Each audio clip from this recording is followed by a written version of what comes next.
Buenas tardes a todos y todas. ¿Qué tal? Vamos a comenzar con el panel de expertos sobre regulación de lo religioso en espacios locales y globales. Va a comenzar Mariana Espinosa.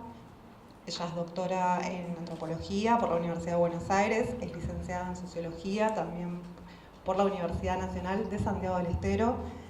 Se desempeña como investigadora adjunta del CONICET en IDACOR, Museo de Antropología. Es docente de Teoría Antropológica 2 en el Departamento de Antropología de la Universidad Nacional de Córdoba. Ella entre el 2018 y el 2022 conformó el Consejo Académico de la Asociación de Cientistas Sociales de la Religión de América Latina y desde el 2022 conforma el Comité Editor de la Red de Estudios de Historia de la Secularización y la Laicidad, REDICEL. Coordina el Grupo de Estudios de Creencias y Religiones del IDACOR. Es editora de la revista del Museo de Antropología en la sección de Antropología Social. Desde la antropología y la historia investigó el vínculo entre la expansión evangélica, relaciones interétnicas y organización social entre diversos actores sociales, misioneros británicos, inmigrantes sirios y grupos indígenas del nordeste argentino en el siglo XX y siglo XXI. Así que le damos la palabra a ella que comienza y ahora. Bueno, mi ponencia se llama Un llamado a la desregulación, la libertad religiosa como tema frente a la Agenda 2030 entre evangélicos argentinos y españoles. Bueno, Mariela tiene razón.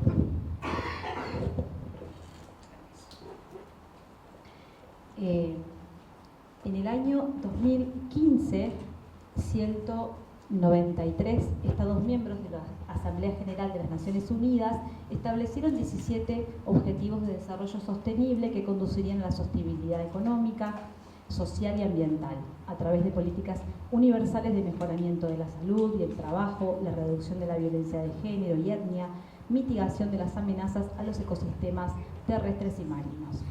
Asimismo, el acuerdo incita a establecer alianzas para lograr los objetivos.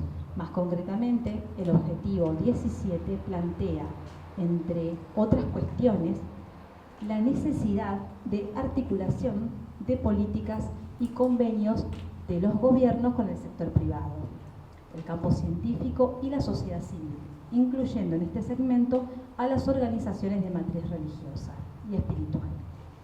Al tratarse de temas sensibles a diversas tradiciones religiosas y espirituales, organizaciones y grupos de distintas religiones del globo emitieron una opinión y posturas al respecto. En los extremos encontramos por un lado apoyo crítico a la Agenda 2030 por parte de organizaciones católicas y evangélicas ecuménicas, quienes establecen acciones para su implementación, pero denuncian que no es suficiente esta política para mitigar los problemas que acucian a la humanidad. Por otro lado, sectores religiosos algunos sectores religiosos le atribuyen el carácter de agenda comunista, denuncian la imposición del globalismo, que destruiría las naciones, también denuncian la propagación del veganismo, de vacunas e incluso una supuesta incitación al libertinaje sexual. La hipótesis de trabajo que guía esta investigación indica que las controversias y disputas de sentidos que despiertan la Agenda 2030 revela la tensa relación entre un pluralismo epistémico históricamente obliterado por regímenes colonizantes, el pronunciamiento de las desigualdades sociales y las políticas universales por parte de instituciones globales que, como las democracias modernas, después de la llamada crisis del petróleo, no dieron suficientes respuestas a los problemas de las poblaciones humanas.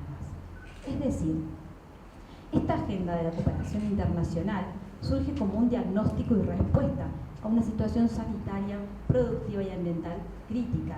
De tal modo, los fundamentos de los objetivos de desarrollo sostenible encierran una comprensión del mundo que compite con la formulada por religiones, moralidades, culturas no occidentales y ontologías específicas. Dicho de otra manera, el carácter global, puesto que involucra a cientos de países y futurista, dado que postula un horizonte común hacia el año 2030, reaviva y resignifica imaginarios culturales, religiosos y utópicos de las sociedades y grupos locales. A su vez, este escenario se presenta propicio para la instrumentalización de nuevas alianzas entre actores políticos, religiosos y económicos que encuentran vetustas sus organizaciones para la expansión de sus intereses, ideas o utilidades. A lo largo de nuestra investigación, iniciada en el año 2023, pudimos demostrar, entre otras cuestiones, que diversas organizaciones protestantes evangélicas de tipo ecuménicas tuvieron un rol destacado en el diálogo con el Estado Nacional Argentino y otros sectores de la sociedad civil en la implementación de la Agenda 2030, conformando incluso la Plataforma Argentina para el Monitoreo de la Agenda, junto con organizaciones sindicales, ambientales, de derechos humanos y universitarias. Este proceso de diálogo, no carente de tensiones, que con diferencia se mantuvo a lo largo de los gobiernos de los expresidentes Macri y Fernández, se transformó profundamente bajo la actual presidencia de Javier Milei. El gobierno de la libertad avanza, alineado con las políticas internacionales de Donald Trump, dio marcha atrás con la implementación de la Agenda 2030. Desactivó el diálogo institucional con la sociedad civil, incluidas las organizaciones basadas en la fe interesadas en el tema. Eliminó de las páginas del ex Ministerio de Desarrollo Social de la Nación el acceso a los informes y otros documentos públicos. Y realizó declaraciones públicas atacando con virulencia la Agenda 2030 y a la ONU. De modo paralelo, algunos referentes y otras organizaciones evangélicas, como la Alianza Cristiana de Iglesias Evangélicas de la República Argentina, ACIERA, Parlamento y Fe, un ministerio evangélico cuyo objetivo es llevar la palabra a los políticos, y el Consejo Argentino para la Libertad Religiosa, el CALIR, que hasta entonces no habían tenido reacciones públicas sobre la Agenda 2030, empezaron a formular posiciones contrarias o al menos fuertemente condicionadas. Lejos de circunscribirse a un fenómeno local, estas posturas que cuestionan la Agenda 2030 y o algún ODS en particular presentan afinidades y articulaciones con aquellas esgrimidas por referentes y organizaciones evangélicas europeas como la Alianza Evangélica Española, la Federación de Entidades Evangélicas, de Entidades Religiosas Evangélicas de España, conocida como FEREDE, y Senecalfals, una organización basada en lo que llaman feminismo bíblico, que combate la violencia contra las mujeres. Estas expresiones también emergieron en un contexto marcado por el avance de propuestas cuyas características presentan prolongaciones e innovaciones respecto a las derechas del siglo XX. Como intentaré demostrar más adelante, lo especialmente interesante de esta diversidad de organizaciones con trayectorias específicas y emplazadas en realidades nacionales circunspectas es la construcción concomitante y articulada respecto a lo que consideran un ataque directo o indirecto de la Agenda 2030 a la libertad religiosa.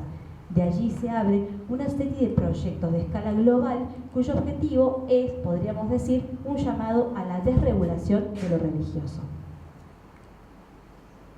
Entonces, ahí una serie de preguntas de que se nos abren son las siguientes. ¿Cuáles son las trayectorias de estas organizaciones y de los referentes argentinos y españoles? ¿Cómo construyen posturas respecto a la Agenda 2030?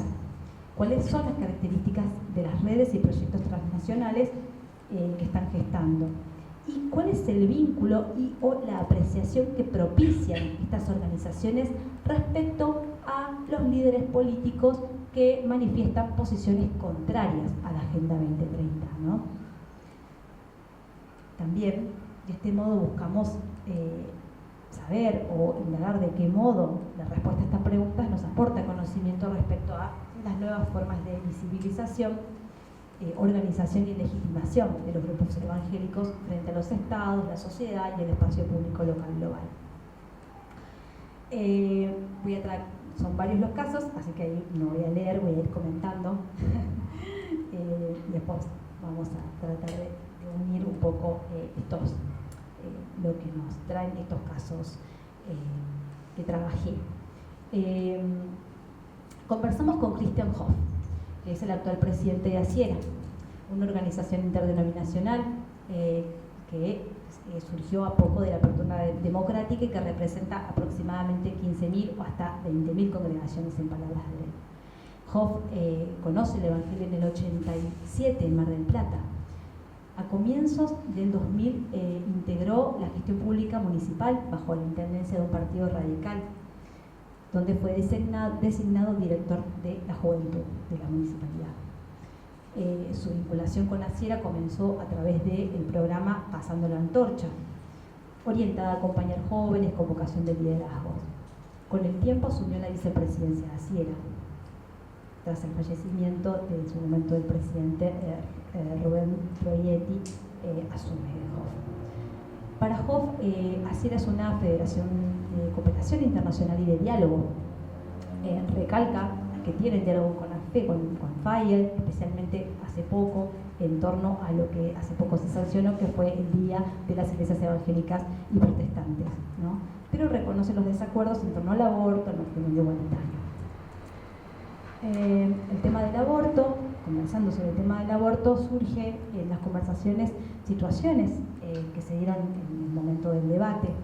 Entre ellos recuerda una iniciativa de una reconocida periodista que presentó una plataforma llamada La Revolución Conservadora y el modo como eso fue una afrenta para ellos.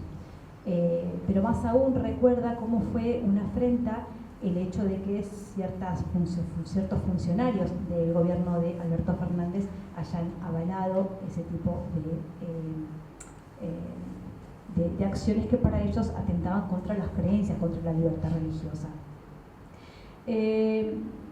Como sea para él, en realidad estas cosas no lo afectan, porque recuerda que desde su comienzo, apenas se acerca a Dios, su propia familia le decía: te van a lavar la cabeza, te van a llevar de la facultad. Entonces los evangélicos eran sinónimo de motes como locos, aleluyas, sectas. ¿Ya tenemos 10? ¿Qué? Quedan 5. Ah, ¿me quedan 5? Ah, entonces, bueno. Entonces voy a pasar directamente a comentar. Lo que hicimos fue trabajar con 3 casos, con 3 referentes argentinos y 3 referentes españoles. En este caso con Christian Hoff, que es conocido, un personaje público, director de Asiera, con Marilina Houghton, que es la hermana de Cynthia Houghton, que tiene funciones importantes en Asiera, pero también en el CALIR y en otras organizaciones de nivel transnacional. Y con Luciano Bongarra, que es el creador de Parlamento y Fe. Es una organización que, si bien se creó en el 2008, en los últimos años tuvo un crecimiento muy grande y es una organización transnacional que nuclea evangélicos de América, Europa, Asia, África, etc. Y trabajamos con referentes de organizaciones evangélicas como FEREDE, en este caso con Mariano Blázquez, que estuvo muchos años en su dirección, también con Pedro Tarquis, que está en la Alianza Evangélica Española y que además es director de 4 diarios digitales muy importantes del mundo evangélico europeo y mundial, y con Asun Quintana, que es la directora de Seneca Falls. Entonces, vamos a ir como yendo a comentar un poco lo que nos llamó la atención. Trabajamos estas organizaciones en realidad seguidas por el principio o por el hecho de que había 3 grandes proyectos que se estaban gestando y algunos que ya estaban en pleno desarrollo y que tenían que ver con plantear el tema de la libertad religiosa en contraposición o como un tema ausente de la Agenda 2030. El primero es el proyecto Agenda 2023, que es una alternativa, así lo plantean, a la Agenda 2030, porque consideran que está ausente, ¿no es cierto? De hecho eso es un poco así.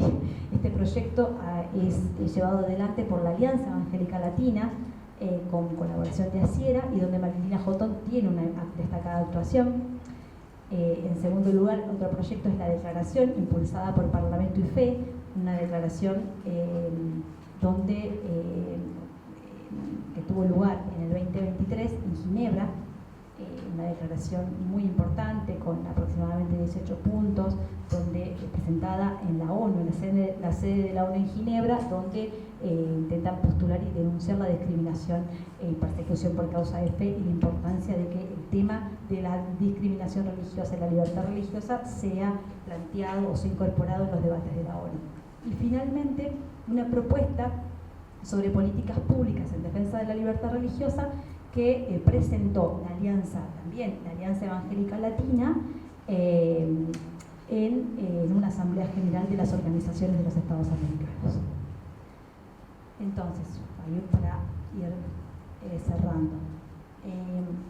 El trabajo con los relatos y con estas entrevistas, que fueron afortunadamente muy largas y muy ricas, junto con el trabajo de etnografía digital, en las páginas, el análisis de los discursos públicos y de los diarios digitales, ¿no? Nos lleva un poco a esta lectura. Que en los relatos se observa una memoria de discriminación religiosa, ¿no?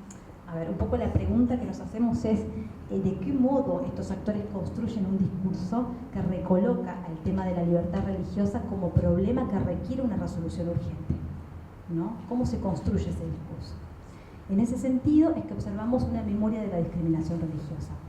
Podríamos decir que hay una memoria larga, en el sentido de una serie de experiencias individuales y colectivas que constituyen la estructura de sentido de estos actores, y una memoria corta, que vivifica lo anterior y lo resignifica. En la memoria larga de los referentes evangélicos argentinos, pero también en la memoria de sus instituciones, aparece la experiencia de discriminación en las escuelas, en el periodo peronista, la situación y otras situaciones trazadas por el férreo nacionalismo católico del periodo. En la memoria larga de sus pares españoles se encuentra la experiencia y secuela del franquismo, que aún no ha cicatrizado, ¿no? Si bien tras la muerte del dictador, bueno, la Constitución de 1978 incluye o garantiza la libertad religiosa, para los españoles, evangélicos españoles, es más bien un camino largo y plagado de obstáculos. Esta memoria larga se vivifica en situaciones actuales, lo que provisoriamente llamamos memoria corta. En el caso de los referentes argentinos, aparece la campaña antisecta de los 90, el movimiento evangélico en las calles, reclamando igualdad religiosa, y la nunca sancionada ley de cultos.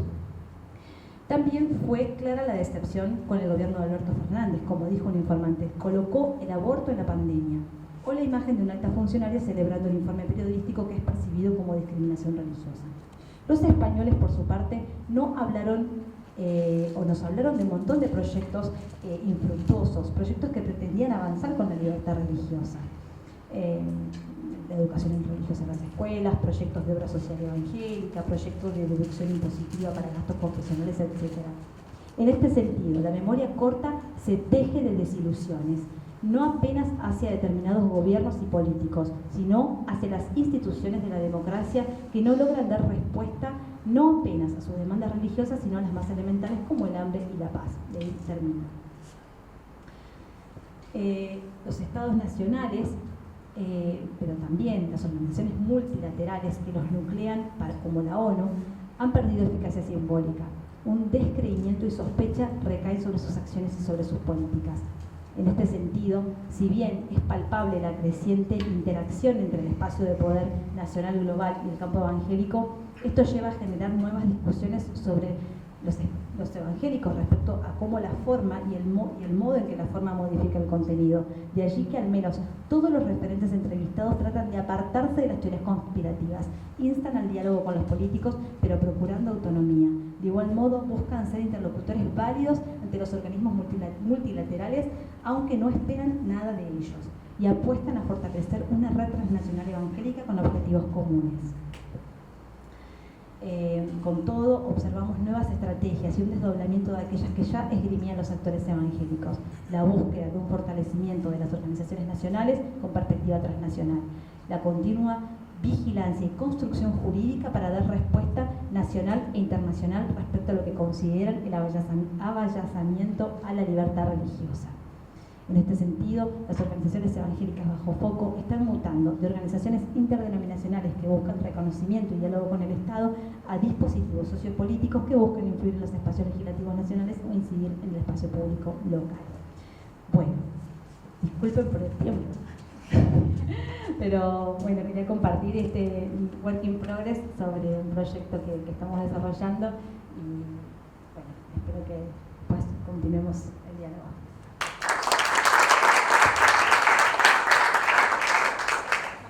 Bueno, a continuación nos acompaña Felipe Gaitán, con pertenencia en la Universidad La Salle de México. Él es doctor en Sociología por el Centro de Estudios Sociológicos del Colegio de México. Es maestro en Ciencias Sociales por la Universidad de Latinoamérica de Ciencias Sociales, sede México.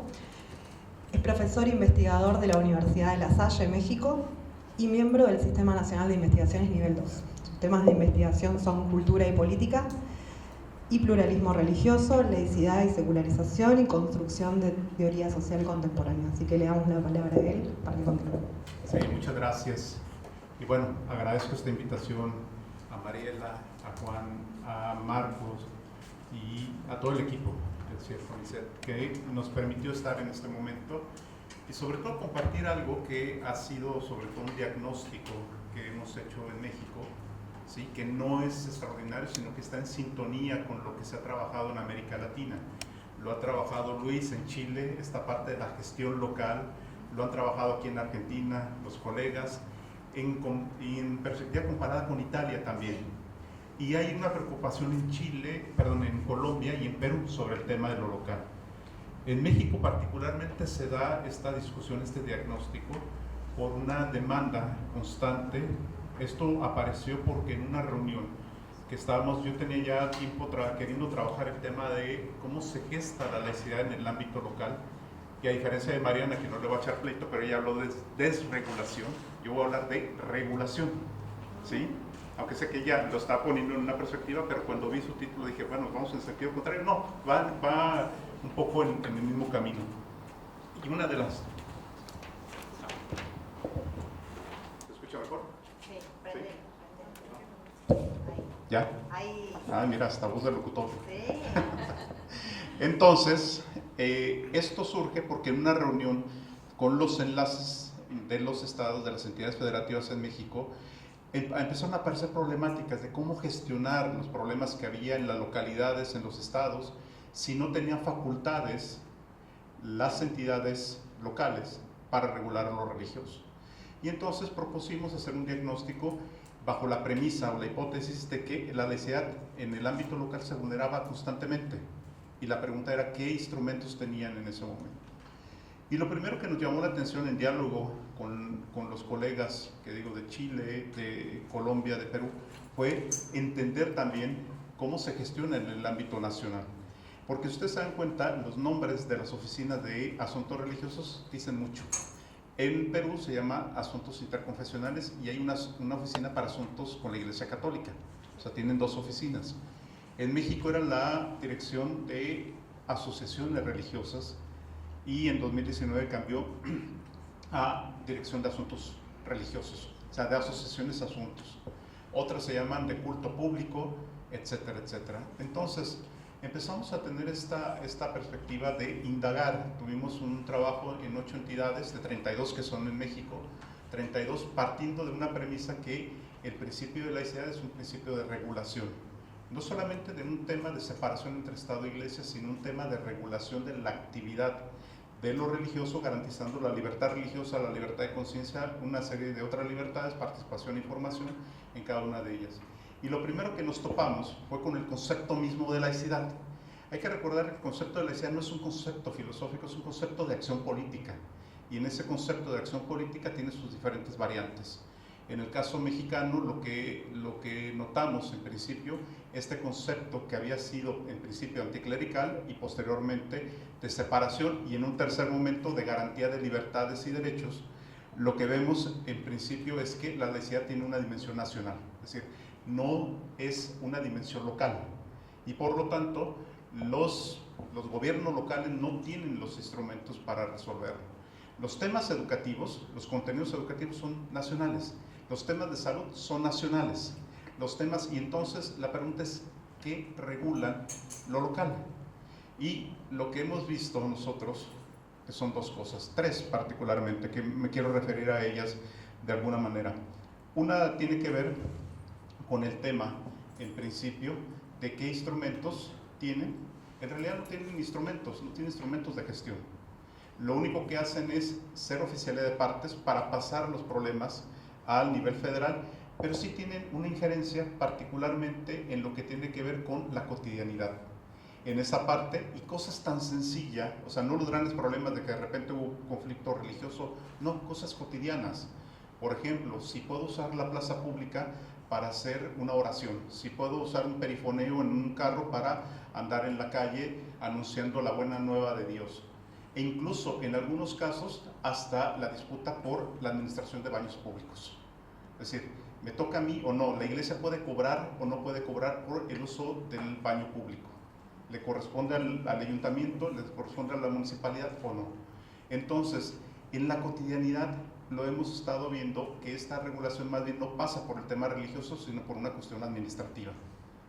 Y por lo tanto, no encuentra un espacio la gestión de lo religioso en ese ámbito público. ¿Sí? Y aquí viene una cuestión, por eso le digo que no tienen herramientas los gobiernos locales, porque lo que nosotros notamos es que en las oficinas estatales al menos está la Dirección de Asuntos Religiosos, al menos enlaces, pero a nivel municipal lo que tenemos es que no saben dónde ubicarla.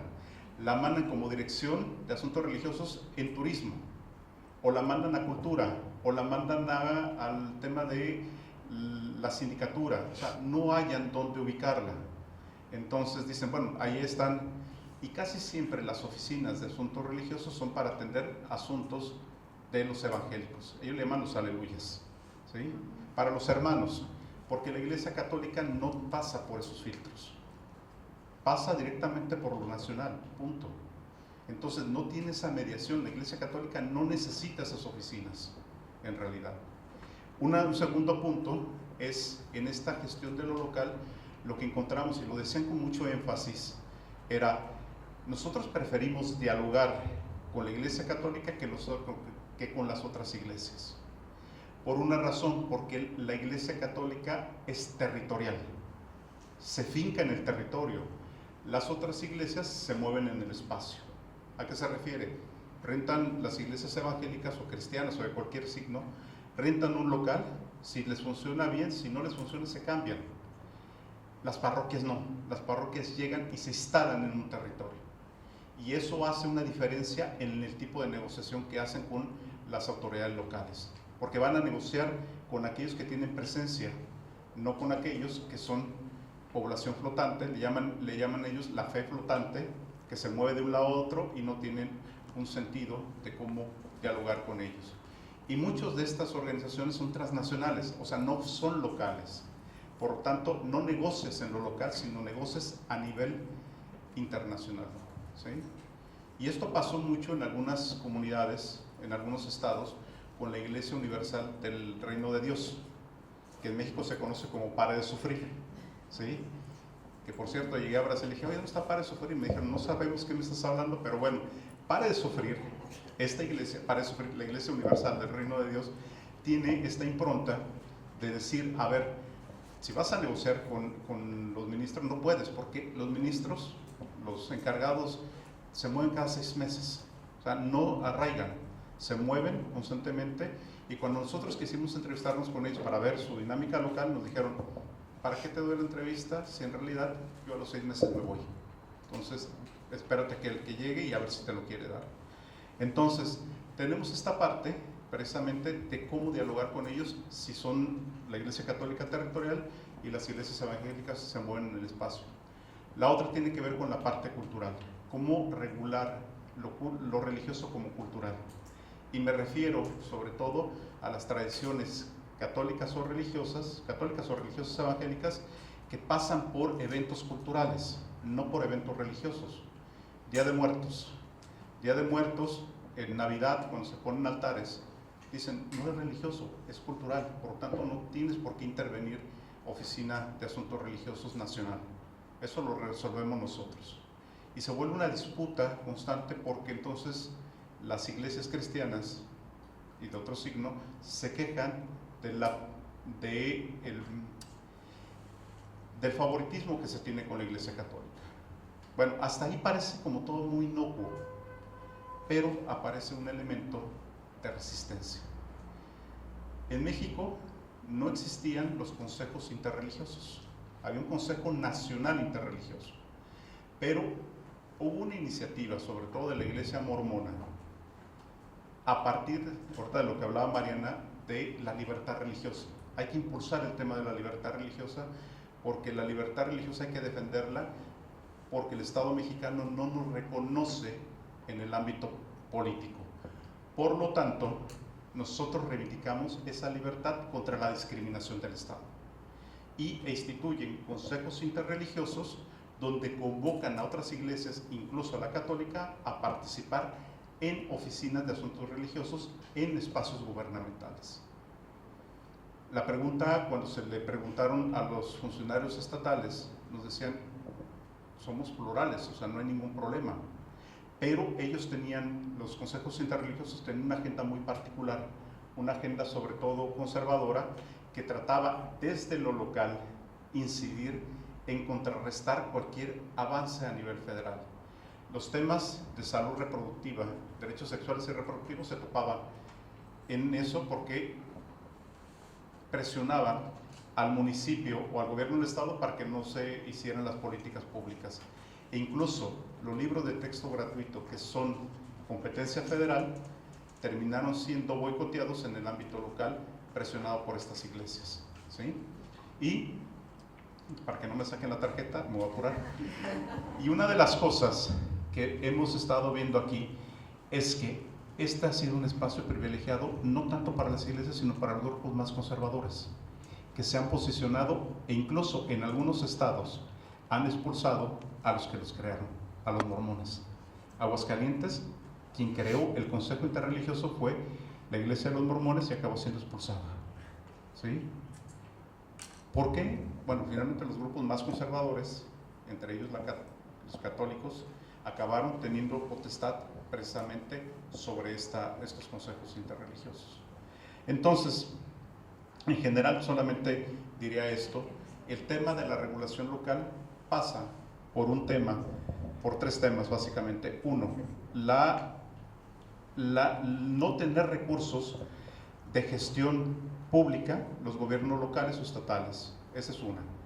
Dos, el tema de lo religioso pasa necesariamente por un tema entre la distinción entre lo cultural y lo religioso, y la tercera, que me parece más importante, por el tema político, porque en el tema político se habla de resistencia desde lo local frente a lo nacional, precisamente articulando estrategias de grupos conservadores o ultraconservadores desde lo local para contrarrestar cualquier iniciativa federal. Entonces, aquí la cuestión es cómo se reconfigura la laicidad de México, porque ya no se habla en el ámbito nacional, sino en el ámbito local. Y pongo nada más esto: tan es así que ha llegado el tema de los grupos más conservadores a incidir no solamente en cuestiones culturales, en cuestiones de salud, en cuestiones de educación, sino en los cuerpos policíacos. Hay un movimiento en México que se llama Policía Celestial, que son grupos evangélicos que intentan adoctrinar a los cuerpos policíacos en función de valores, pero muy ligados y lo presentan como valores cívicos para los policías, y se venden de esa manera. Pero el principio es: por encima de cualquier autoridad está la autoridad de Dios. Ese es el principio básico. Y en un cuerpo de seguridad eso es preocupante. Muchas gracias.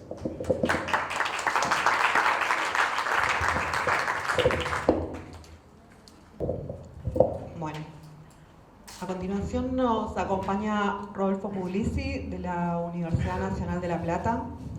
Él es licenciado en Antropología por la UNLP, doctor en Ciencias Antropológicas, investigador independiente del CONICET, con lugar de trabajo en el Instituto de Investigaciones en Humanidades y Ciencias Sociales de la UNLP CONICET. Es docente en Antropología Cultural y Ciencia Social en la Facultad de Humanidades y Ciencias de la Educación de la Universidad Nacional de La Plata.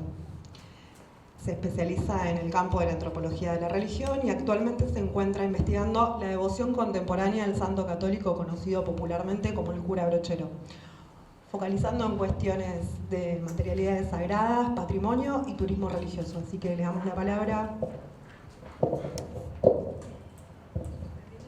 Bueno, muchas gracias a todos, a los organizadores por la invitación a participar.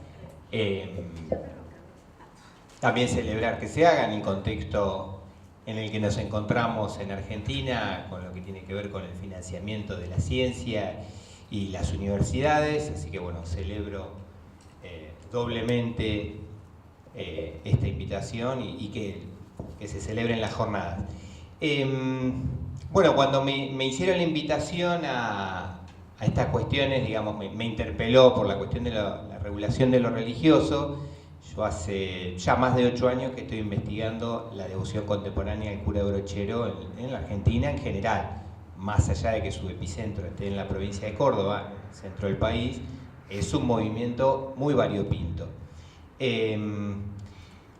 La cuestión de la regulación de lo religioso la voy a abordar en esta breve presentación por lo que tiene que ver con los procesos muy recientes, especialmente de las esferas estatales, de procesos estatales tanto provinciales como municipales, procesos de patrimonialización de la figura del cura Brochero, y también muy anudado a eso a los procesos de turistificación, ¿no? De generar activos económicos a través del turismo religioso, que es una política estatal muy fuerte en la provincia de Córdoba en la actualidad. No obstante, insisto, el movimiento devocional del cura Brochero es federal y tiene manifestaciones muy disímiles a lo largo del país. Señalar que en la provincia de Córdoba el turismo es una dimensión muy pujante en lo que tiene que ver con la economía provincial. De hecho, está palmo y palmo con lo que es la producción de industria y solamente está por abajo de lo que es la producción agropecuaria, ¿sí? En la región oeste de Córdoba, que es tras la sierra, que es donde podemos situar el epicentro, ¿sí?, espacial de la devoción al cura Brochero, que para quien no sabe, el cura Brochero fue un sacerdote católico cordobés que nació en 1840, falleció en 1914 y es el primer santo 100% argentino, como los propios devotos lo enfatizan, canonizado en el año 2016, o sea que es algo muy reciente, de la mano de alguien también muy vinculado un poco a las prácticas espirituales, que es Mamá Tula, en febrero del año pasado. En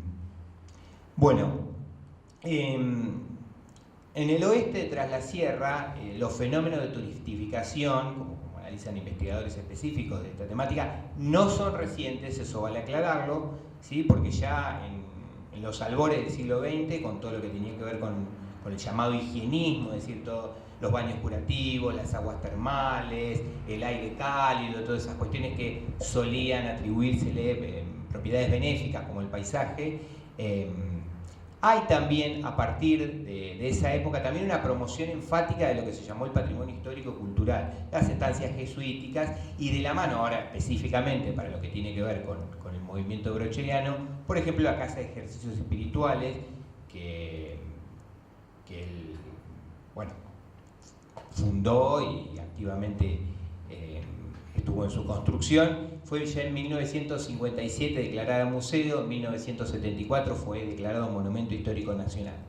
No obstante, y el eje de mi presentación hoy para pensar estas cuestiones, son los procesos bastante más recientes en el tiempo, que tienen que ver con el año 2013, cuando se da la beatificación de Brochero, y en el 2016, cuando se da la canonización de Brochero, ¿no? Donde ahí el Estado, tanto en la esfera provincial como en sus diferentes estamentos municipales, ¿sí?, ahí activamente comienzan a gestionar una batería enorme de procesos de patrimonialización y promoción de la figura brocheriana activamente. No digo que esto no pasase antes, pero digo, es algo que se intensificó. Por ejemplo, desde por ejemplo, Villa Santa Rosa es el lugar donde nació el cura Brochero. En tiempos recientes, los logos municipales, este es el logo municipal de la municipalidad de Santa Rosa, directamente dice Espíritu Grande y hay un aura de santidad sobre el logo. Se fueron rediseñados, hace unos años no tenía este logo. Este es el logo de la Municipalidad de Villa Cura Brochero, directamente está la figura del cura Brochero. Esta es una foto de lo que tenemos en el ingreso de la municipalidad de Villa Cura Brochero, donde directamente hay un altar al cura, digamos. Esto es la municipalidad, es el órgano estatal, las alcaidías, como le dicen en otros países, tiene un altar al cura Brochero adentro de la municipalidad. Estos fenómenos no se circunscriben solamente al ámbito municipal, sino que también son provinciales. Brochero, por ejemplo, en el año 2019 fue declarado santo patrono de Córdoba, ¿sí? Y la provincia de Córdoba, en el marco de los PETS, que son el Plan Económico de Turismo Sostenible, como les decía, desde el año 2013 activamente comenzó a financiar obras de lo que se llama en todos los estudios del patrimonio puesta en valor, ¿sí?, de sitios y lugares en los que estuvo el cura Brochero, en los que fue. En esta presentación me voy a concentrar específicamente, porque es muy amplio esto, en un fenómeno, en una creación estatal en connivencia, digamos, con la Iglesia Católica en diferentes estamentos, especialmente el Arzobispado de Córdoba y el Obispado de Cruz del Eje, que son, digamos, los competentes en términos territoriales, como decía el colega, ¿no?, digamos, de la Iglesia Católica, lo que fue la creación del Camino de Brochero, ¿sí? El Camino de Brochero, generado por la provincia de Córdoba, es un poco de antigua data. Conjeturalmente podemos decir que el inicio de un diálogo entre activamente generar un camino de Brochero que une los tres puntos biográficos clave de la biografía bocheriana, que son Villa Santa Rosa, en realidad es el paraje Carreta Quemada donde nace Brochero, Villa Santa Rosa, ciudad de Córdoba y la zona de Tras la Sierra, todo esto en la provincia de Córdoba, ¿sí? Tiene un poco el origen, podemos decir, en el año 19, cuando hay una muy breve disputa en el tiempo, entre mayo y junio, pero muy intensa, cuando en el marco de justamente todos estos fenómenos, Santa Rosa quiere que se exactamente, trabajé esto en otros trabajos, lo llamé furta sacra, como una expresión en latín que usa el historiador medievalista Patrick Giri para pensar el robo de reliquias. Esta cuestión pidió, a partir de una serie de testamentos, lo que fuese, repatriar las reliquias del cura Brochero. Eso quedó en el Arzobispado de Córdoba, decidió que no se movían de donde estaban los restos corporales del cura Brochero, en Villa Cura Brochero, el pueblo, que ya el pueblo es una patrimonialización, porque en Villa Cura Brochero, hasta 1916, es decir, 2 años después de morir Brochero, se llamaba Villa del Tránsito, ¿sí? Por un decreto provincial, 2 años después de la muerte de Brochero, es rebautizado en su honor el pueblo. Bueno, se crea el Camino de Brochero en el 2003, lo presenta el gobernador de la provincia de ese entonces, Juan Schiaretti, ¿sí?, que recorre 3 puntos fundamentales de la biografía brocheriana, como tiene ahí el paraje Carreta Quemada, que es donde nace Brochero, ¿sí? Esto en la ruta, es el paraje Carreta Quemada, conmemorativo, todos incluidos, ¿no?, en este circuito de 240 kilómetros.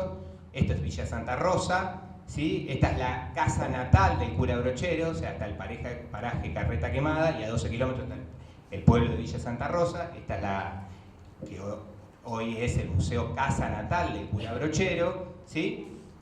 Se hizo también un parque temático Brochero Niño en Villa Santa Rosa, ¿sí? Después, a tono con la historia biográfica de Brochero, ¿sí? Brochero nace en 1840 y vive en Villa Santa Rosa hasta 1856. Después vuelve anciano unos años a vivir en su pueblo natal, pero no fallece así. Va a estudiar a Córdoba, ¿sí?, donde conoce, entre otros, por ejemplo, a Miguel Ángel Juárez Selman, ¿no?, quien fuera gobernador de la provincia de Córdoba y después, a posteriori, presidente de la Nación, y hay, muchas investigaciones sobre los vínculos que tenían y demás. Esto es en la Catedral de Córdoba, parte del Camino de Brochero, ¿sí?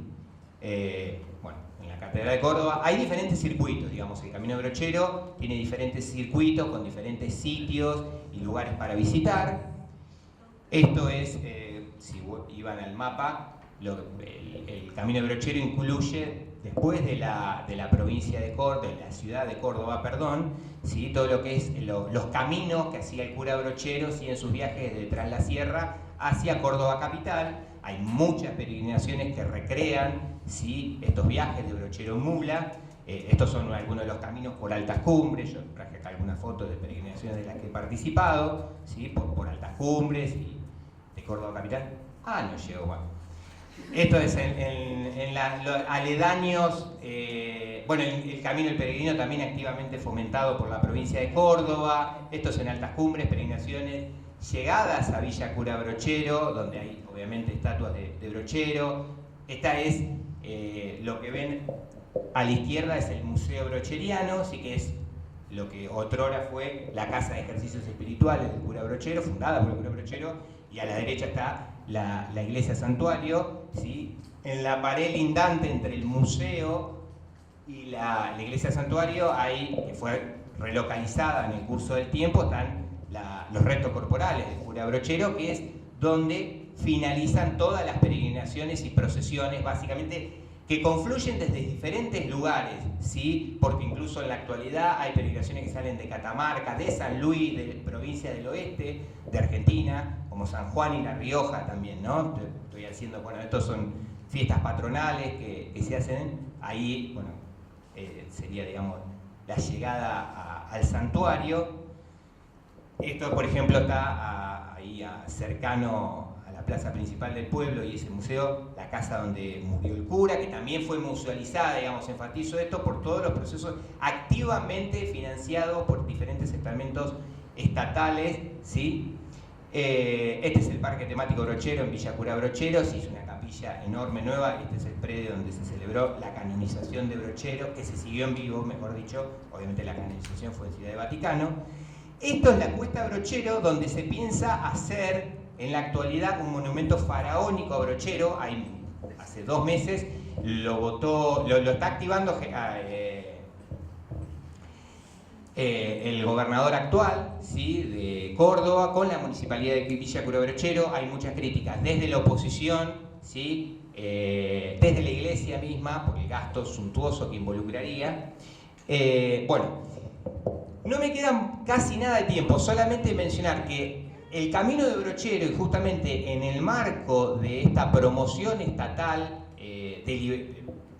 decidida, ¿sí? En el mismo mes que se creó el Camino de Brochero, fue hermanado institucionalmente con el Camino de Santiago de Compostela, ¿sí? No voy a llegar a contar nada ni de la historia ni de cómo fue todo este proceso, pero desde hace más de 2 años ya el Camino de Brochero está hermanado con el Camino de Compostela, que obviamente el Camino de Compostela en los procesos de patrimonialización y turistificación son muy interesantes, porque el Camino de Santiago está compuesto también por muchísimos caminos que confluyen en la tumba del apóstol Santiago, Santiago de Compostela, ¿sí? En Galicia, pero en el siglo XX estaba prácticamente por desaparecer el Camino de Santiago en lo que tenía que ver con la llegada del peregrino.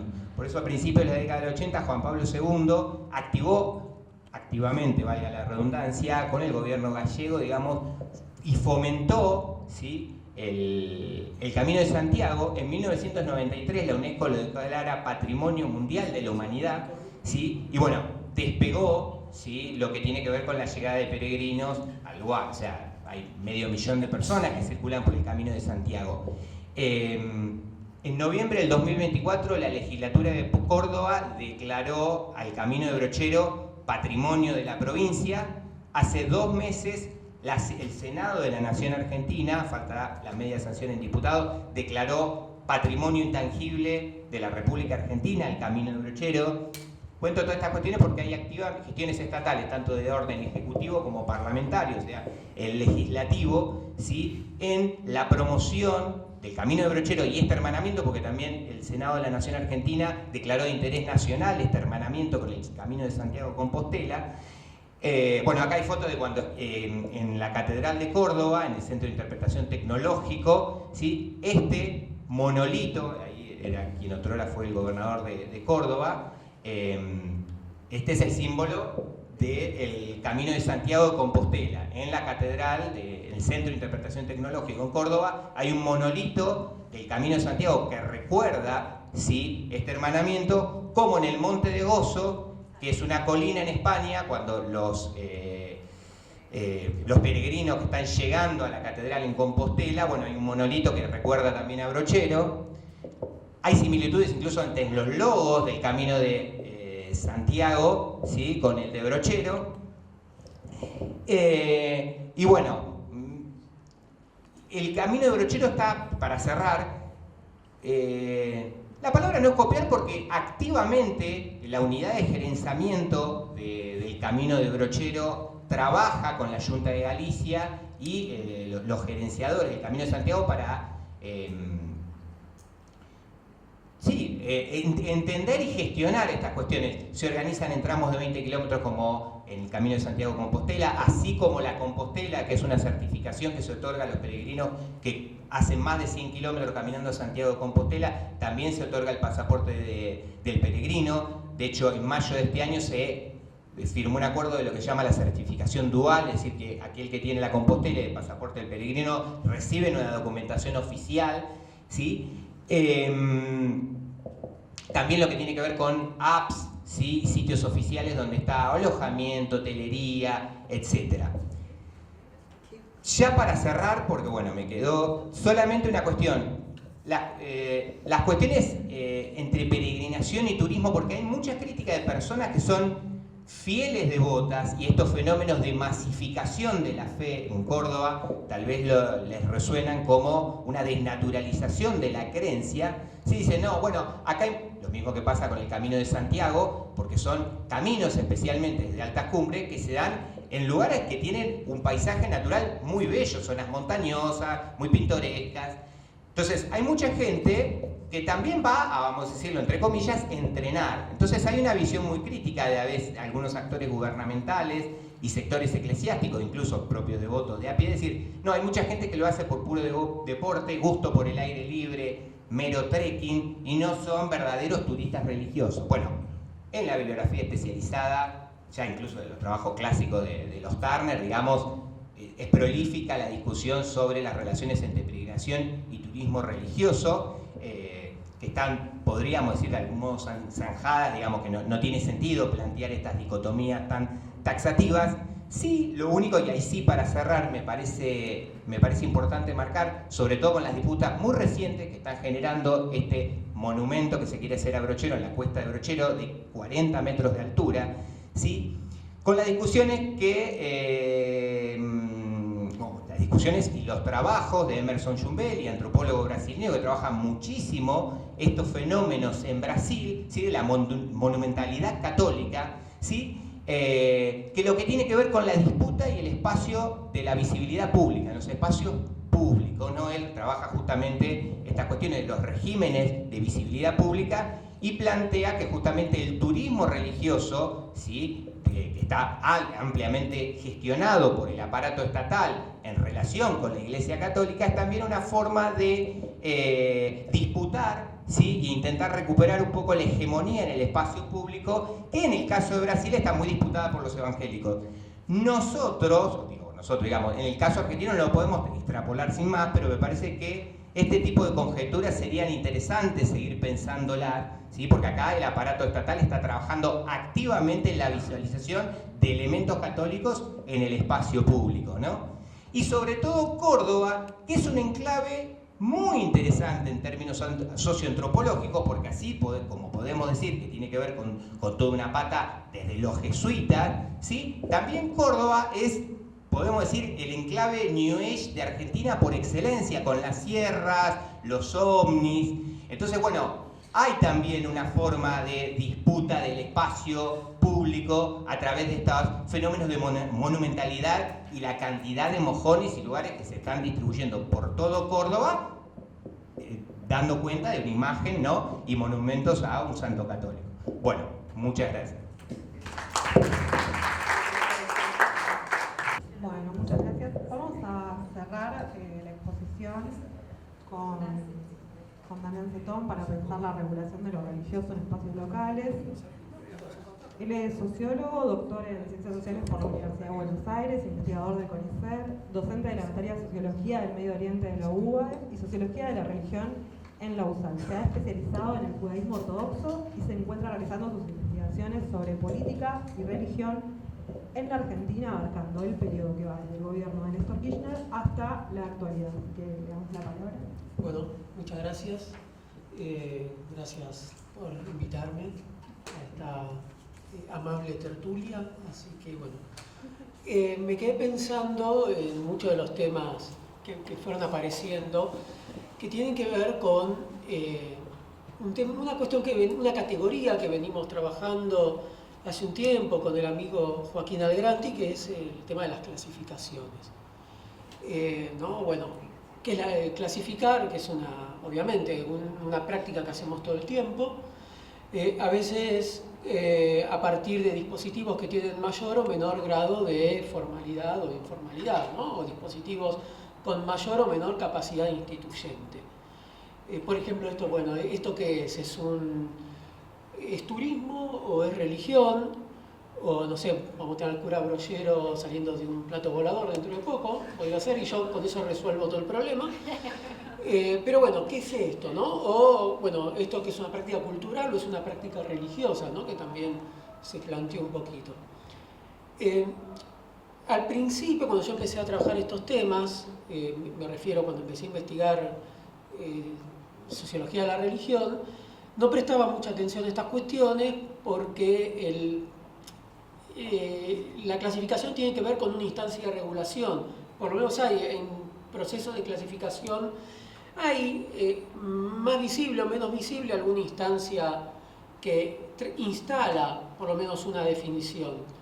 Y como yo venía bastante prisionero de las redes, de todo un paradigma centrado más en la desinstitucionalización, bueno, pensaba lo religioso en base a elecciones personales, trayectorias subjetivas, proceso de desinstitucionalización, y tenía poco espacio mental, digamos, como para poder hacerme preguntas relacionadas con la regulación de lo religioso. Pero bueno, esto empezó a cambiar y hubo una serie de hechos, pero en particular una charla que tuve con directivos de una organización religiosa, de una de las minorías religiosas que andan pululando por el universo, que me contaba, estábamos ahí en una charla de café, en medio de la pandemia, tomándonos un café en un bar lleno de gente, para los que dicen que la pandemia fue coercitiva, bueno, estábamos ahí contagiándonos de algo probablemente, y me cuenta que están teniendo un problema con la AFIP, porque le metieron una multa por no pagar los aportes patronales a dos funcionarios religiosos de la iglesia. Entonces, él me dice, pero en realidad no le tengo que pagar aportes patronales porque ellos están haciendo esto por amor a la religión. Ah, bueno, ¿y cuánto tiempo les lleva esto? Y bueno, 8 horas por día más o menos. Y claro, les pagamos, le damos plata, obviamente, porque tienen que vivir. Y les pagamos bien, digamos, no somos de esos que hacemos votos de pobreza y todo lo demás, sino que les pagamos bien, pero no es un sueldo, es como un estipendio, ¿no? Un tipo beca, CONICET. Yo dije, sí, yo sé mucho de estipendios, le dije. Y entonces ahí venía, bueno, ¿cómo se resuelve esto? Con una sentencia judicial. Y acá aparecieron las sentencias judiciales en mi vida. Porque, claro, yo nunca había pensado en el derecho o el campo judicial como algo para ir a ver los fenómenos socio-religiosos, pero ahí me empieza a aparecer, porque claro, hay una disputa por la clasificación. ¿Qué es esto? ¿Es una práctica laboral o es una práctica religiosa? Bueno, y esa disputa se resuelve no en el terreno de la experiencia subjetiva, sino que se resuelve en los tribunales. A ver, tampoco voy a caer en esta boludez de que las sentencias judiciales imponen maneras legítimas y hegemónicas de ver el mundo, ¿no? Que hay una corriente ahí que dice, bueno, ¿qué es el derecho? El derecho impone visiones hegemónicas. Tipo, los jueces dicen algo y toda la población va a creer lo que digan los jueces. Bueno, hay que ser muy poco argentino, obviamente, para creer esto. Claramente sabemos que no es así. Pero, aún así, son discursos con un alto grado de formalidad y tienen además capacidad coercitiva. Digo, en el nivel de la experiencia yo puedo estar en contra de lo que diga una sentencia judicial, pero en el nivel de la práctica tengo que actuar en consecuencia y obedecer. Entonces me empezaron a interesar esto que Jenkins nombra como estas instancias con alto grado de formalidad en sus estudios sobre etnicidad, ¿no? Cuando dice, bueno, uno puede clasificar a partir de prácticas intersubjetivas que no le importan a nadie, o ya tenés el Estado como una instancia que tiene una capacidad de regulación mayor. Bueno, al final esta iglesia termina ganando el juicio porque lo que dicen los jueces es efectivamente lo que hacen los ministros religiosos no se puede considerar una práctica sujeta a la legislación laboral. Por lo tanto, no tiene que haber aportes patronales, sino que lo hacen por amor por la religión. Y después empecé, a partir de ahí, dije, bueno, vamos a ver más sentencias judiciales. Me empecé a copar un poco con el tema. No me resultó sencillo, porque no todas están disponibles.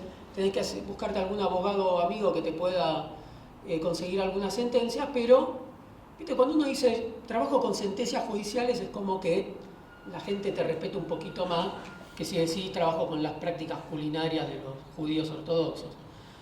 Entonces me empecé a sentir un poco más importante y en esta así orgía de empoderamiento dije, acá anoté la palabra orga, pero quise poner organización de tendencia. Y me confundí. Lo que terminó pasando fue que empecé a ver otras sentencias. Por ejemplo, había una que era una demanda que hacía un trabajador de la iglesia mormona que lo habían echado. ¿Y por qué lo habían echado? Porque había perdido la calificación para el templo. ¿Sí? ¿Esto qué quiere decir? Los mormones, para poder trabajar en la iglesia mormona, tenés que tener algo que se llama calificación para el templo, que te lo da, obviamente, un par religioso. Y eso es lo que te permite trabajar en la iglesia. Si vos no tenés eso, no puedes trabajar en la iglesia. Como esta persona había perdido la calificación para el templo, también se había quedado sin trabajo. Entonces, bueno, fue a instancia judicial. ¿Y qué decía la iglesia mormona? Lo que dice es lo siguiente. Nosotros somos una organización de tendencia. ¿Sí? ¿Qué es esto? Una organización ideológica. ¿Qué viene a ser? Viene a ser, puede ser, por ejemplo, una fábrica de galletitas, pero que lo que busca no es necesariamente el lucro económico, sino que lo que busca es transmitir una visión del mundo inspirada en valores o en una ideología. ¿No? Por ejemplo, bueno, quienes teorizan sobre esto dicen también un sindicato es una organización de tendencia, organizaciones artísticas también podrían serlo, y las organizaciones religiosas entrarían dentro de esta figura jurídica que le da cierto grado de libertad en relación a la contratación o el despido de personal. ¿Sí? ¿Por qué? Porque en una organización de tendencia se considera que las tareas laborales son tareas que están atravesadas por los valores, por la ética religiosa, por las creencias. Por lo tanto, imaginemos un hospital. Esto es un tema recontra complejo, digamos, no es simple. Un hospital que pertenece a una organización religiosa y alguien que trabaja ahí en sus redes sociales pone yo estoy a favor del aborto. Bueno, se puede complicado, ¿no? Podrían decir, bueno, este tipo no puede trabajar en un hospital de una organización religiosa y en su vida privada salir a decir estoy a favor del aborto. Entonces, esto es todo un tema bastante complejo y siempre intervienen, obviamente, instancias judiciales. En este caso, lo que trataba de defender la iglesia mormona era el concepto de libertad religiosa, ¿no? Decía, nosotros, si no lo podemos echar, no tenemos libertad religiosa. Y la libertad religiosa está, obviamente, amparada en la Constitución. Entonces acá el juez pregunta, bueno, pero ¿por qué perdió el trabajo? Bueno, porque perdió la calificación para el templo. ¿Por qué perdió la calificación para el templo?, pregunta el juez. No lo podemos decir, porque es secreto, y si nos obligan a decirlo, están atacando nuestra libertad religiosa. Entonces, ahí el juez dice, bueno, entonces no es un despido justificado. Si no me pueden decir por qué lo echaron, no es un despido justificado, le tienen que pagar una indemnización, y ahí la sentencia, en este caso, falla en contra de la Iglesia. Pero de vuelta, acá lo que hay es una pregunta subyacente a todo esto, que es, ¿qué es lo que está pasando acá? ¿Qué es esto? ¿Esto es un trabajo o no es un trabajo? ¿Es una práctica religiosa o es una práctica laboral? Y a mí me interesa esto porque lo que me interesa es pensar cómo se constituyen las fronteras de un campo. Entonces, acá interviene, digamos, el derecho, el campo del derecho, como un espacio que también contribuye a delimitar las fronteras de un campo religioso en su diferenciación con otros campos. Otro ejemplo que también estuve analizando es la venta de productos kosher. Y la pregunta es, ¿esto qué es? ¿Una práctica religiosa que atañe a una comunidad religiosa o es una práctica comercial que tiene que ver con una organización que busca el lucro? ¿Qué pasa? Es una sinagoga que tiene un local que da a la calle donde vende... ¿Vos me decís el horario? Que vende comida kosher, ¿no? Y bueno, había un problema porque cuando la FIP va a inspeccionar, ven que estos tipos no están pagando los impuestos que tienen que pagar, el impuesto al valor agregado. Entonces, de vuelta, bueno, van a la instancia judicial y dicen, bueno, miren, nosotros lo que hacemos, en realidad no es que nosotros vendemos porque somos un negocio, no somos un supermercado que busca el lucro, sino que para poder sostener nuestra comunidad religiosa necesitamos vender productos kosher, que es lo que nosotros comemos. Por lo tanto, esto forma parte de un intercambio de bienes religiosos que no está grabado. Por lo tanto, no tenemos por qué pagar un impuesto por esto. Y acá también los jueces fallan a favor de la organización religiosa y dicen, bueno, efectivamente, esto tiene que ver más con las relaciones comunitarias. Y acá aparece algo que me interesa, que es el concepto de comunidad como un concepto una categoría que organiza la visión del mundo que tienen los actores del campo jurídico y que les permiten, en este caso, diferenciar o categorizar esta práctica como religiosa y no como comercial, y de ese modo también construir las fronteras de un campo religioso. Y la última era una demanda de unos cantantes de un coro, de una sinagoga también, que dejan el coro y piden que les paguen una indemnización porque se consideran despedidos. Entonces, bueno, de vuelta, la discusión es, ¿ustedes cuando cantaban estaban trabajando o estaban haciendo un servicio religioso? No, estábamos trabajando, dicen. Y la sinagoga dice, bueno, no, en realidad, si bien aquel que canta en el coro de la sinagoga tiene que cumplir horarios y está sometido a una determinada disciplina y a una autoridad, aún así no se considera un trabajo, sino que se considera un servicio religioso que a veces les podemos dar un poco de dinero, pero que no es un sueldo.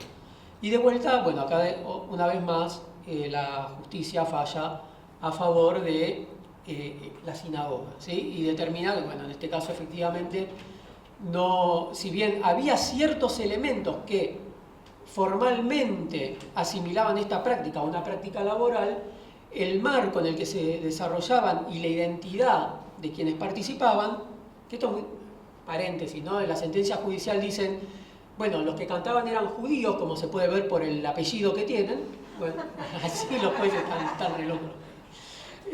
Bueno, así estamos también, ¿no? Bueno, a pesar de eso, nosotros consideramos que esto efectivamente es parte de un ritual religioso y por lo tanto no es un trabajo. Bueno, este artículo está publicado en la revista Cultura y Religión. Acá tenemos a los representantes, un aplauso para los representantes, que muy amablemente me lo aprobaron, así que estoy muy agradecido por eso también. Bueno, gracias.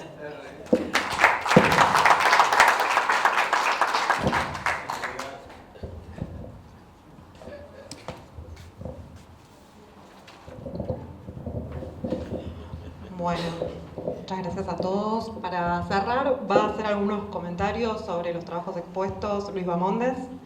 Él es doctor en Ciencias de las Religiones por la Universidad Complutense de Madrid, España. Es académico del Centro de Estudios Judaicos de la Universidad de Chile. Sus áreas de especialización son el estudio del fenómeno religioso latinoamericano y sus vínculos con los procesos políticos, económicos, sociales y culturales en la región. En la actualidad es el presidente de la Asociación de Ciencias Sociales de la Religión en América Latina y es fundador del Congreso Nacional sobre el Fenómeno Religioso en el Mundo Contemporáneo.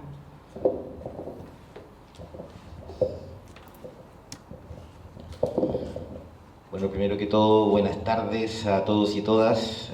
Agradecer la invitación, en especial a Mariela, quien me pidió, digamos, que participara en esta instancia. También saludo a los expositores por sus trabajos, digamos, que de alguna manera se ligan con algunas cosas que yo he estado trabajando durante los últimos 7 u 8 años.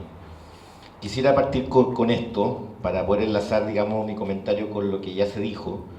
El interés, digamos, por mi parte de estudiar básicamente la gestión de la diversidad religiosa en mi país, en Chile, tiene elementos que de alguna manera ligan todo lo que ustedes han estado abordando, el tema de la patrimonialización, el tema de la gestión particularmente de lo local, el vínculo entre lo local y lo global, y en particular lo último que señalaba también Damián, que es esta suerte, digamos, como de búsqueda por resolver determinados conflictos casi exclusivamente a través de la ley, la norma, o en la práctica a través de algún tipo de ordenamiento jurídico. Voy a partir por lo último. Me parece interesante que cuando hablamos de regulación de lo religioso, en muchos casos ese sea el camino prácticamente exclusivo a través del cual se busca la regulación, que es lo jurídico. Y en la práctica también hay evidencia comparada, que es bien interesante, en algunos casos, por ejemplo, en Canadá, algunos casos también en España, donde lo que se ha fomentado precisamente todo lo contrario, que son las prácticas de mediación, no las prácticas, digamos, que buscan básicamente resolver conflictos que no atentan contra ninguna ley. Y por lo tanto yo creo que ahí en América Latina hay una cosa que vale la pena profundizar, y que es la búsqueda por resolver determinados conflictos a través de medios alternativos que no necesariamente tienen que ver con la creación de una ley, con la constitución de una norma o con un reglamento en particular. Es lo que se conoce en términos jurídicos también como una suerte como de prácticas de armonización, que es mediación en términos más sencillos. Creo que no estamos tan acostumbrados a la mediación para resolver conflictos que tienen que ver muchas veces con cuestiones de características cotidianas. La idea del ruido molesto, como señalaba Felipe, la ocupación de algún espacio público en particular, sancionar, digamos, qué es lo que ocurre cuando dos instancias o agrupaciones religiosas desean el mismo espacio, cómo se le otorga el permiso a uno y no al otro, etcétera, etcétera. Cosas de ese tipo no tienen una vía de solución a través de lo jurídico. La solución pasa, digamos, por medidas que son de alguna manera denominadas como intermedias. Me llama la atención en el caso, digamos, de lo que planteaba Felipe con esta idea de cómo se regula lo religioso y cómo la laicidad se tiende a vulnerar localmente. En el caso de las investigaciones que nosotros hemos llevado a cabo, también colindan con lo que tú planteas, esta idea de que pareciera ser que lo estatal tiene resuelto de alguna manera ciertas directrices que apuntan a la constitución, por ejemplo, de las oficinas nacionales, o oficinas de cultos, etcétera, etcétera, dependiendo del país, pero pareciera ser que en el plano local, en el municipio, por ejemplo, aquello es de alguna manera un campo inexplorado. O sea, cada municipio intenta gestionar lo religioso con las pocas herramientas que tiene, con los pocos recursos que tiene, con gente que no necesariamente está capacitada, con clientelismo, con el privilegio de unos por sobre otros, etcétera, etcétera. En el caso, les comento a quienes no lo conocen, en el caso de mi país, la Oficina Nacional de Asuntos Religiosos depende, digamos, de una subsecretaría en particular, una instancia estatal, pero que no tiene ninguna relación o vínculo, un vaso comunicante con lo que ocurre, digamos, en los municipios. Hay comunas que tienen oficinas de asuntos religiosos, hay otra comuna que no tiene, desaparecen las oficinas comunales dependiendo del alcalde de turno, es un verdadero, digamos, desorden en términos de gestión territorial. Hay un elemento que también yo creo que es interesante y es transversal, que es la falta, y lo comentaba hoy día en la mañana, que es la falta de información para poder generar, para hacer planes de gestión. En Chile y en muchos países de América Latina no está la data, no está la información con lo cual se podría realizar gestión, no se sabe cuántas personas son de determinada denominación, quiénes la componen, dónde se ubican territorialmente, qué cultos son los que ahí se realizan, cuál es el público objetivo, etcétera, etcétera. Eso no existe. Tenemos países en América Latina donde el censo no involucra la pregunta por religión. Tenemos países como el mío en el cual el censo fallido y pasan décadas hasta que se vuelve a hacer el siguiente. O sea, hay un sinnúmero, digamos, de falencias, yo diría que en el diseño estructural de cómo regular, cómo abordar, cómo gestionar lo religioso en términos concretos en el territorio. Por eso me hace mucho sentido la idea de cómo se vulnera la laicidad, digamos, de manera local que plantea Felipe. Me parece que es mucho más nítida de cuando uno la ve en términos macro a nivel de Estado. O sea, a nivel de Estado aparece como una cuestión bastante discursiva y en el plano de la vida cotidiana de los sujetos es algo que se vulnera diariamente. Eso me parece que es interesante, digamos, de poder explorar. Por otra parte, cuando Mariana planteaba esta idea de regulación, desregulación y este cruce entre lo local y lo global, también me parece que lo religioso ya actúa como una suerte de dispositivo de resistencia. Un dispositivo de resistencia en el cual agrupaciones conservadoras buscan de alguna manera resistir las transformaciones, los cambios, los procesos, en algunos casos, comillas, de modernización, afincándose, digamos, en una suerte de tradición heredada y de la cual pretenden defenderse frente a transformaciones como la Agenda 2030 o algunas agendas progresistas en América Latina. Me parece interesante, digamos, cómo se comienza a recomponer los procesos de una reconstrucción o resignificación de la libertad religiosa. Lo que antes era una garantía pasa a ser utilizado como un dispositivo que me sirve para, de alguna manera, atrincherarme en mis propias convicciones. La idea de que cada vez que yo no acepto la postura del otro, estoy siendo violentado en mi derecho de la libertad religiosa.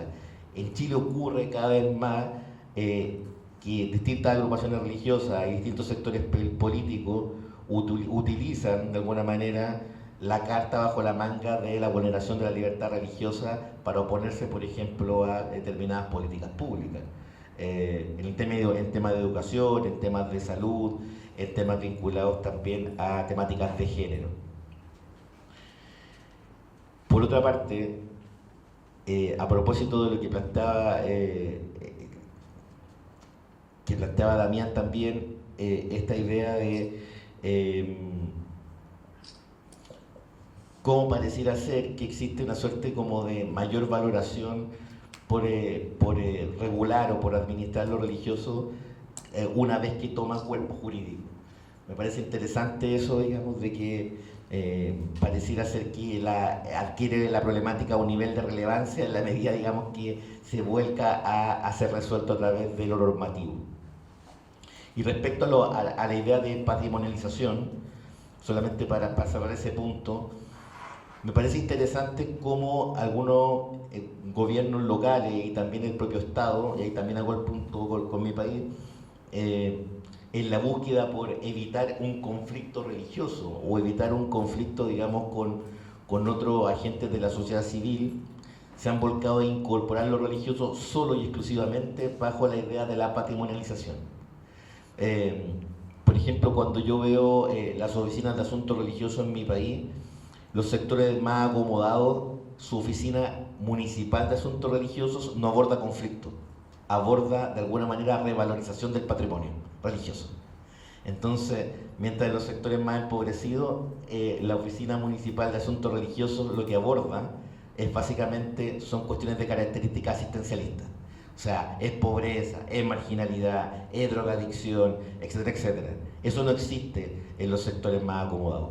En los sectores más empobrecidos, son oficinas que tienen de alguna manera un foco bien particular, el mundo evangélico. En los sectores más acomodados, su foco particular es el mundo católico y la minoría, digamos, judía. Entonces, esa idea, digamos, de que el patrimonio actúa también como un dispositivo que me permite, de alguna manera, generar una suerte como de diálogo interreligioso o de incorporación de lo religioso sin generar ningún tipo de conflicto, versus, digamos, lo que ocurre en los sectores de mayor pobreza. Me parece que en todos los, con esto termino el punto, me parece que en cada uno de los casos que han sido retratados acá hay una búsqueda por la incidencia de lo religioso en lo público, por la incidencia de lo religioso a través del patrimonio, por la incidencia de lo religioso desde lo local hacia lo global, por la incidencia, digamos, a través de dispositivos distintos como el de la patrimonización o el turismo, o por otra parte la incidencia desde lo local hacia lo estatal. Me parece que en cada uno de aquellos y con distintos actores y de distintas formas, lo que hay es una búsqueda de incidencia y revalorización de lo religioso en la esfera pública. Eso. Gracias.